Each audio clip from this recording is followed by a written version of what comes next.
ever noticed how some people seem to have an almost supernatural control over the environment around them without saying a single word? They don't shout, they don't beg, and they certainly don't explain themselves. They simply withdraw, and suddenly, everything changes. The energy in the room shifts as people start to question, to chase after, and to feel the weight of that absence. Now, imagine if you did the same. Imagine if you stopped reacting immediately to everything, if you chose silence instead of the automatic response, and retreat instead of an emotional explosion. Most of us are terrified of this because we think that being present is a virtue. But the reality is that your constant availability is often a prison of your own making. When you are always accessible, emotionally, physically, and psychologically, the world feels in control of you. People become used to managing you through your reactions, your impulses, and your predictability. Therefore, the day you choose to withdraw, the entire game changes.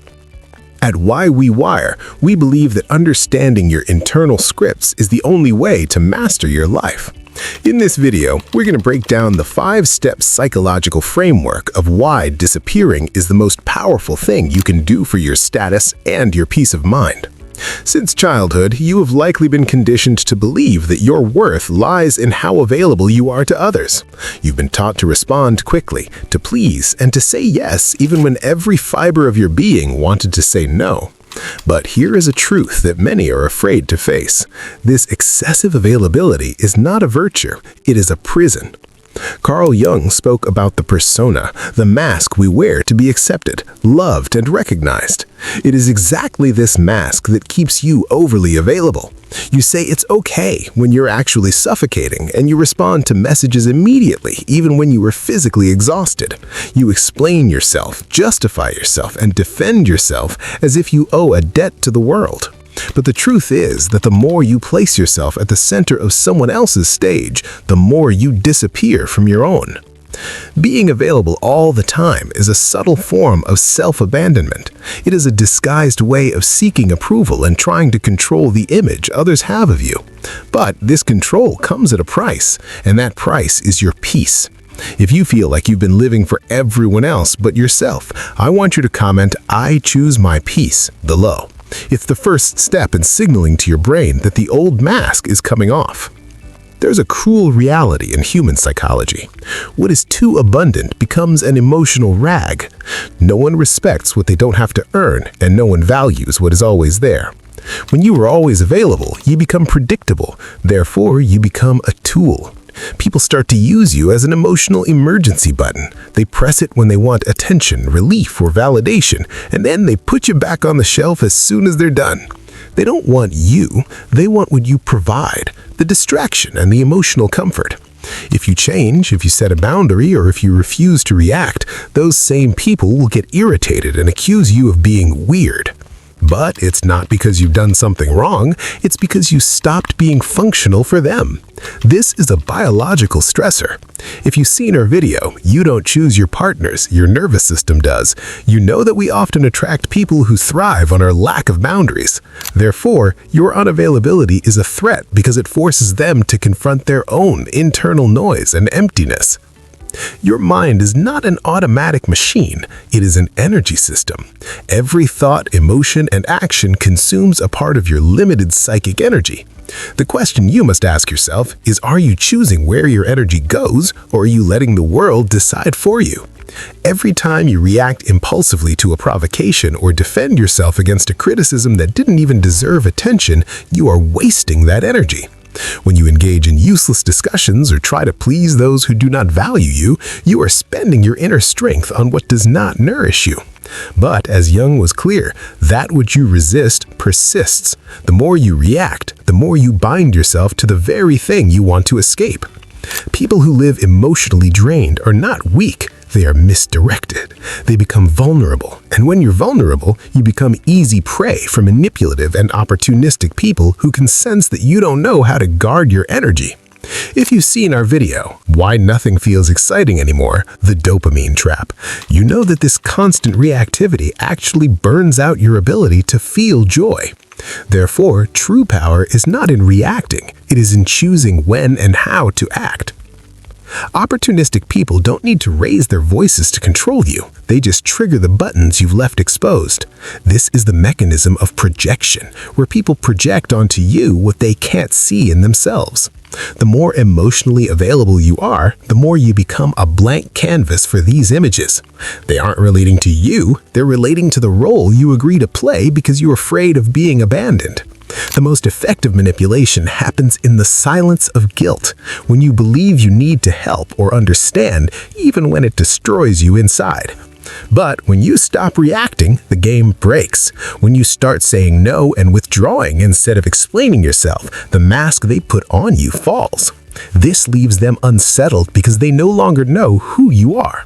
Your silence reveals the internal noise they don't want to hear. They will attack you or criticize you, not because you're wrong, but because you stopped serving as a convenient mirror for their own shadow. Before we move to the tactical side of this, if this is helping you see the strings, hit that subscribe button. It helps us continue to map out why we wire the way we do. There is a power that few master, the power of conscious, strategic, and brutally lucid silence. This is not the silence of passivity or cowardice. It is a silence that is an amplified presence. When you stop reacting, you begin to observe patterns that previously went unnoticed, the manipulation games and the cycles of self-sabotage. Silence allows for lucidity, and lucidity is dangerous for those who live to control you. Have you noticed how some people panic when you don't respond? It's because your silence takes away their narrative control. While you speak, you're still in their game, but when you are silent, you change the rules. This is the path of individuation, the process of becoming who you truly are. It requires distancing yourself because only in silence can you listen to yourself without the world's interference. But be warned, silence has a price. It will make you seem cold, distant, or arrogant to those who only valued you for your utility. Therefore, you must become selective with your words, understanding that each sentence is an energetic investment. True transformation begins when you firmly decide to become selectively unavailable. This is not about being indifferent, it's about no longer being accessible to anyone at any time for any reason. It starts with small actions, not responding immediately, breathing before reacting, and leaving a discussion before it drags you into chaos. You don't need to justify your absence. You'd owe no one anything but yourself. Jung understood that every process of individuation goes through a sacred isolation, a time of inner retreat where you rebuild your identity from your own center. Observe who starts to distance themselves when you become more reserved. Observe who tries to provoke you when you stop reacting. These are not signs that you're wrong. They are proof that you have begun to free yourself. Therefore, when you say no to the world, you are finally saying yes to yourself. This requires the kind of focus we talked about in our video, Stop Forcing Discipline, Do This Instead. You have to make the choice to protect your peace as a biological necessity. When you stop being available to everyone, something profound happens. First comes an uncomfortable silence that seems to scream inside you. You wonder if you're being too harsh or losing people who liked you. But gradually, this silence transforms. It begins to cleanse and heal. Then comes solitude, the solitude of the strong, the solitude of one who no longer betrays themselves to keep others close. In this space, where there was once anxiety, peace enters. You stop being a reactor and you become a creator. You cease to be shaped by circumstances and begin to shape your reality from within. The people who are uncomfortable with your absence reveal that they never wanted you. They wanted the role you played. And now that you no longer fit, they don't know what to do with you. That is liberating. You will lose people, but you will find yourself. You will become misunderstood, but finally, you will begin to be respected. Because when you are no longer available for emotional crumbs or mind games, you become valuable, rare, and unforgettable.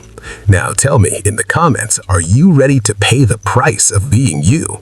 If this message made sense, write "I choose my peace" in the comments. And if you want to understand how these same triggers impact your relationships, watch "You Don't Choose Your Partners, Your Nervous System Does" next. Thank you for watching. Remember, you're not just watching a video, you're learning how you're wired. We'll see you in the next one. Peace.